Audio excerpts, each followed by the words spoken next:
નમસ્કાર મિત્રો, YouTube channel VK okay vlog આપનું સ્વાગત કરે છે અને આજે આપણે આવી ગયા છીએ ગોંડલ તથા કોટડા સાંગાણી કાઠી ક્ષત્રિય સમાજ દ્વારા સરસ્વતી સન્માન કાર્યક્રમ યોજવામાં આવેલ છે, જે આજે આપણે જોઈશું. આ કાર્યક્રમની શુભ શરૂઆત થઈ એ 2007 થી આજ દિવસ સુધીમાં આ 16મો સરસ્વતી સન્માન સમારોહ આપણે યોજવા જઈ રહ્યા છીએ.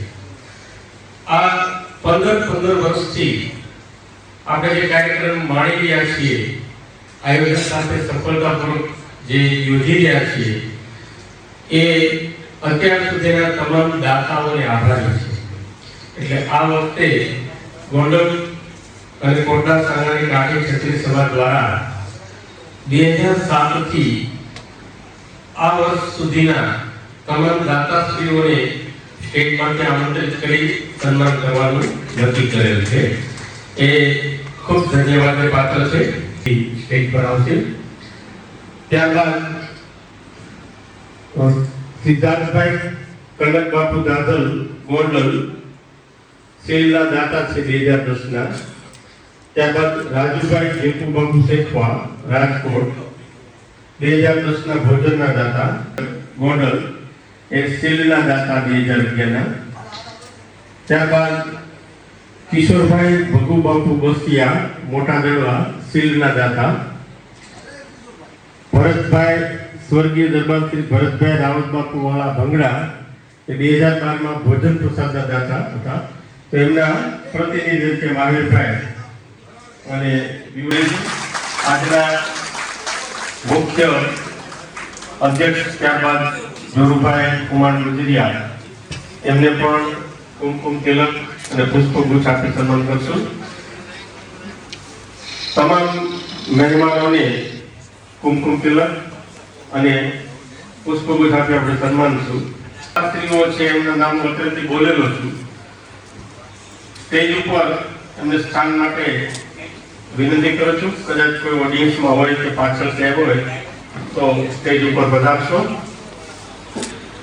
તમામ મહેમાનોનું સન્માન થાય એ દરમિયાન આપણી સમક્ષ અનેકની અંદર શિક્ષણ એ બહુ મહત્વનું છે. જો શિક્ષણ હશે તો કોઈ પણ સમાજ એ હરણફાળ પ્રગતિ કરશે. ઘણી બધી કાઠી સમાજમાં જાગૃતતા સાથે અત્યારે આપણે જોઈ રહ્યા છીએ, બધી જગ્યાએ ક્લાસીસ ચાલે છે. એ તો જાણતા છે. આ વ્યવસ્થા કરેલી તો રાજકોટ કાઠી બોર્ડિંગની અંદર બોર્ડિંગમાં તૈયારી કરવા માટે પસંદ કરવામાં આવ્યા હતા. એ પસંદ કરેલા 20 ભાઈઓમાંથી 4 ભાઈઓ જીપીએસસી પ્રિલિમિનરી પાસ થઈ ગયા છે. ઘણી જાગૃતતા સાથે આપણા સમાજમાં બધી કામગીરી થઈ રહી છે.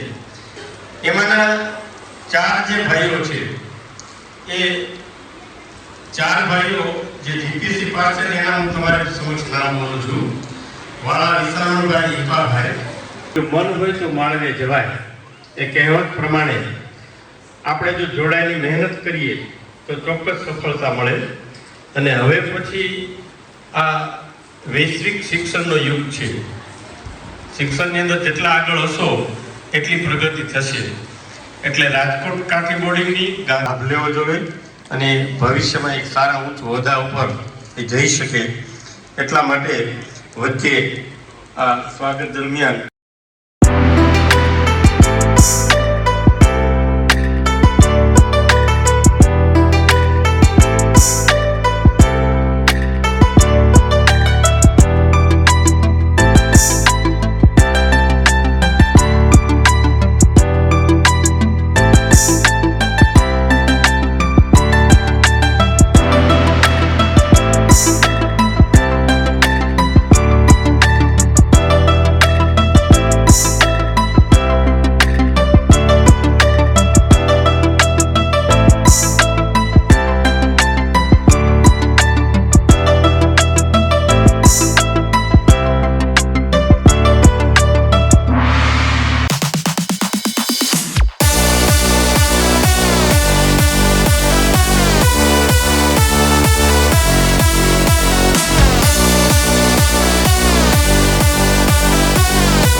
મિત્રો, આપણે કુમકુમ તિલક અને પુષ્પગુચ્છથી સન્માન કરીએ છીએ, તો વધાવતું તાલીઓથી સ્ટેજ માટે પધારશો.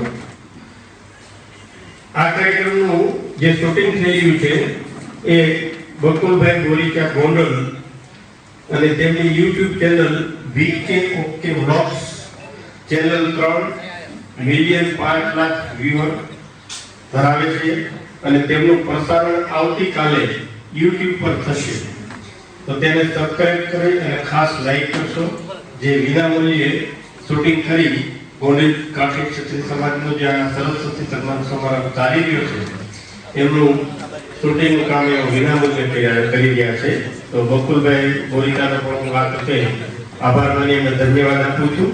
અને આપણી વચ્ચે હું પુનઃ ગોંડલ તથા કોટડા સંઘાણી કાઠી ક્ષત્રિય સમાજ વતી આજના 16મા સરસ્વતી સન્માન સમારોહમાં આપને શબ્દોથી આવકારું છું.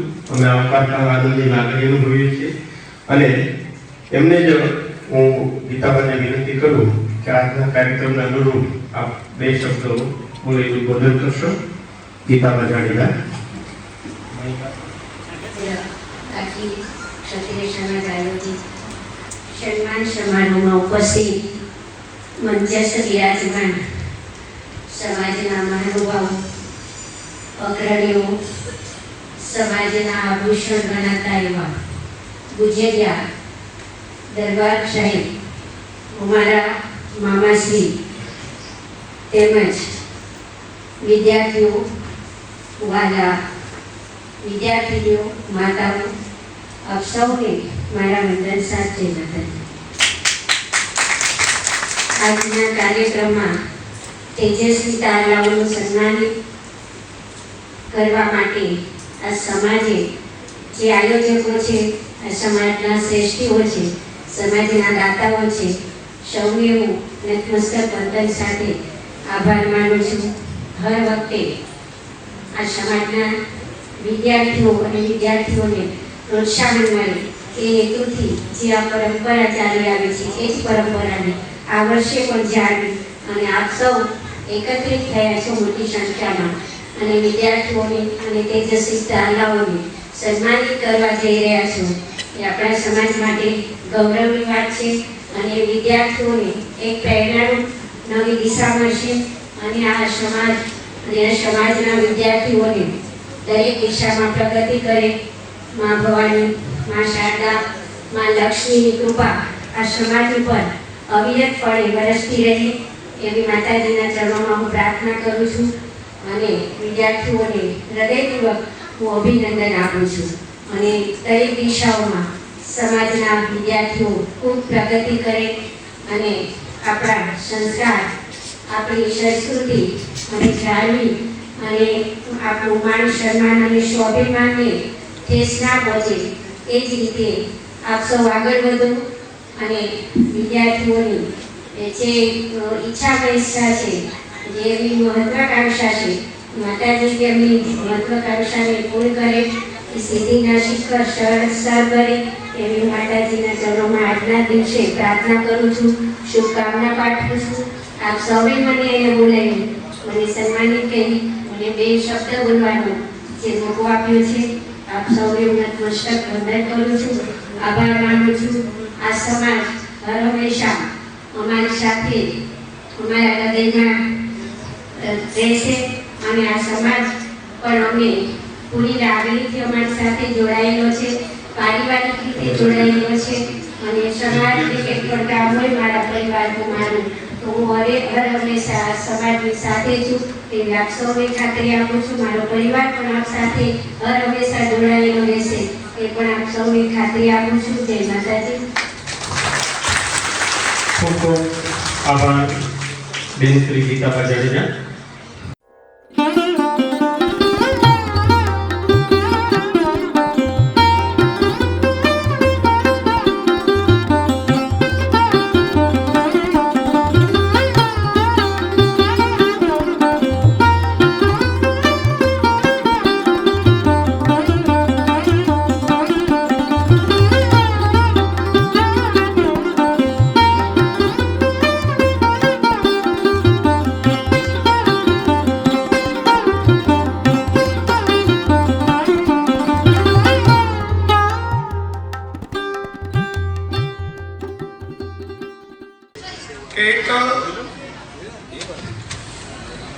પથ્થરમાંથી બનાવેલું મંદિર હતું. સરસ મજાનું મંદિર બનાવવામાં આવ્યું. બધા લોકો દર્શન કરવા આવે. ખૂબ મોટી સંખ્યામાં લોકો દર્શન કરવા માટે આવે. થોડો સમય થયો એટલે જે મંદિરના પગથિયા હતા એમણે મંદિરની અંદર રહેલી મૂર્તિને ફરિયાદ કરી કે મારી એક ફરિયાદ છે. એટલે મૂર્તિએ કીધું કે શું ફરિયાદ છે? તો કે મારું સ્થાન પગથિયામાં છે, તમારું સ્થાન મૂર્તિમાં છે. તો લોકો મંદિરે આવે છે તો મારા ઉપર એમનું વજન આવે છે, મારા ઉપર પગ દઈ અને ત્યાં પહોંચે છે. તો મારાથી આ વજન હવે સહન નથી થતો. અને તમારી પાસે આવે છે મંદિરની અંદર તો તમને બધા પુષ્પ અર્પણ કરે છે, વંદન કરે છે, પ્રણામ કરે છે. તો આવું શા માટે? મારે મૂર્તિમાં સ્થાન જોઈએ છે, પગથિયામાં નથી સ્થાન જોઈતું. એટલે મૂર્તિએ બહુ સરસ જવાબ આપ્યો કે તમારી વાત સાચી, હું પણ જોઉં છું કે મારી પાસે બધા આવે છે તો મને પુષ્પ અર્પણ કરે છે, દર્શન કરે છે, વંદન કરે છે, પ્રણામ કરે છે. અને તમારા ઉપર પગ દઈને આવે છે, તમારે વજન છે, એ દરરોજ કેટલા લોકોનો સહન કરવો પડે છે. તમારે મુશ્કેલી તો છે જ. પણ એ બહુ સરસ જવાબ આપ્યો કે જ્યારે આ મંદિર બે પથ્થરની શિલામાંથી બનાવવાનું હતું ત્યારે આ મંદિર બનાવનાર શિલ્પી છે એણે એવું નક્કી કર્યું હતું કે મૂર્તિ તમારામાંથી બનાવવી અને મારું સ્થાન પથ્થરમાં હતું. એટલે શિલ્પીએ મૂર્તિ બનાવવા માટે છીણી અને હથોડી લઈ અને પથ્થરને તોડવાનું શરૂ કર્યું. એમને આકાર આપવાનો હતો, સરસ મજાની મૂર્તિ બનાવવાની. શિલ્પીએ એનું કામ શરૂ કર્યું એટલે તમને પીડા થઈ, કષ્ટ થઈ. એટલે તમે રાડો પાડવા લાગ્યા અને ના પાડી દીધી કે મને ખૂબ પીડા થાય છે, મને તોડવાનું બંધ કરો, મારાથી આ સહન નથી થતી.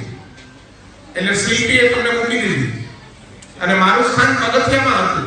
એની જગ્યાએ મૂર્તિમાં એને લેવાનું નક્કી કર્યું. શિલ્પીએ મને છીણી અને હથોડી વડે તોડવાનું શરૂ કર્યું. મને પણ ખૂબ પીડા થઈ પણ મેં ના પાડીને સહન કરી લીધું. પરિણામે મને મૂર્તિમાં સ્થાન મળ્યું અને તમે સહન ન કર્યું એટલે તમને પગથિયામાં સ્થાન મળ્યું. અને હવે પગથિયામાં સ્થાન મળ્યું છે, પેલા સહન નથી કર્યું તો કાયમી માટે તમારે સહન કરવું પડશે. વિદ્યાર્થી મિત્રો, હું તમને પ્રશ્ન પૂછું આ વાર્તા કીધા પછી કે તમારે ક્યાં સ્થાન લેવું છે? તમારે પગથિયા બનવું છે કે મૂર્તિ બનવું છે? તો તમારા બધાનો જવાબ હોઈ શકે કે અમારે મૂર્તિ બનવું છે. પણ મૂર્તિ બનવું હોય તો યાદ રાખજો કે પહેલા તમારે કષ્ટ સહન કરવું પડશે અને કષ્ટ સહન નહીં કરો તો પગથિયામાં સ્થાન મળશે. જે વિદ્યાર્થીઓ અત્યારે અભ્યાસ કરી રહ્યા છે એ બધા ખૂબ મહેનત કરતા હશે, વાંચતા હશે, લખતા હશે, પરીક્ષાઓ આપવી પડતી હશે, ઘણું બધું કષ્ટ પડતું હશે. પણ આ બધું કષ્ટ સહન કરશો તો તમને મૂર્તિમાં 100% સ્થાન મળશે. એટલે આમાંથી પ્રેરણા લઈ અને જે વિદ્યાર્થીઓ અભ્યાસ કરી રહ્યા છે એ વધુમાં વધુ મહેનત કરજો જેથી કરીને તમારી કારકિર્દી એ સારી બની શકે. ટૂંકમાં કે અહીંયા આજે ગોંડલની આ એક વિશેષતા છે કાર્યક્રમની કે દર વખતે અલગ અલગ ક્ષેત્રના લોકોને સ્ટેજ ઉપર સ્થાન આપવામાં આવે. આ વર્ષે અત્યાર સુધીના 16મો કાર્યક્રમ છે.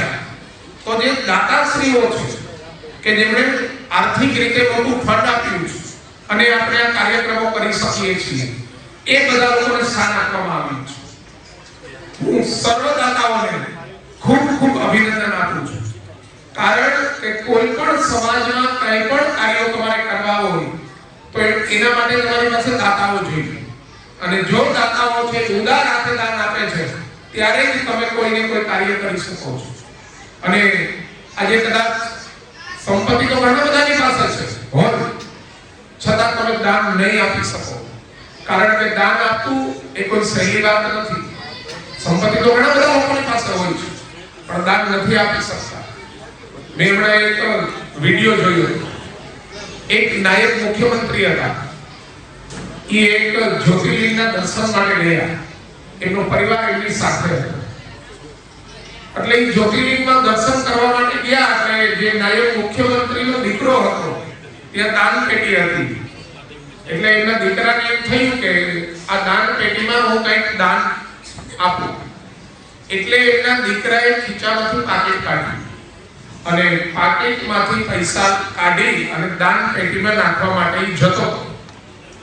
ત્યાં બાજુમાં ઉભેલા નાયબ મુખ્યમંત્રી જોઈ ગયા કે આ તો પાકીટમાંથી પૈસા કાઢી અને દાન પેટીમાં નાખે છે. એટલે એમને એના દીકરાને ના પાડી દીધી. કઈ બોલ્યા નહીં, પણ ઈશારો કરી દીધો કે નહીં, તું રહેવા દે, કઈ નથી નાખવું, તું રહેવા દે, કઈ નથી નાખવું. અને ઓલા દીકરાને પૈસા દાન પેટીમાં ન નાખવા દીધા અને પાછું પાકીટ એને ખીચામાં મૂકી દીધું. મિત્રો, વિચાર કરો, આ સહી વસ્તુ નથી. તમારી પાસે હોય પણ છતાં તમે ના આપી શકો. અહીંયા બધા દાતાશ્રીઓ એવા છે કે એમને સમાજની ચિંતા કરી કે સમાજનો આવો સરસ વિદ્યાર્થીઓને સન્માન કરવાનો જો કાર્યક્રમ થતો હોય તો એના માટે આપણે આર્થિક ફંડ આપવું જોઈએ. અને આ બધા દાતાઓએ ઉદાર હાથે આટલું ફંડ આપ્યું ત્યારે આપણે કાર્યક્રમ કરી શક્યા છીએ. એટલે ફરી વખત દાતાઓને એક વખત જોરદાર તાળીઓથી આપણે સૌ વધાવીએ.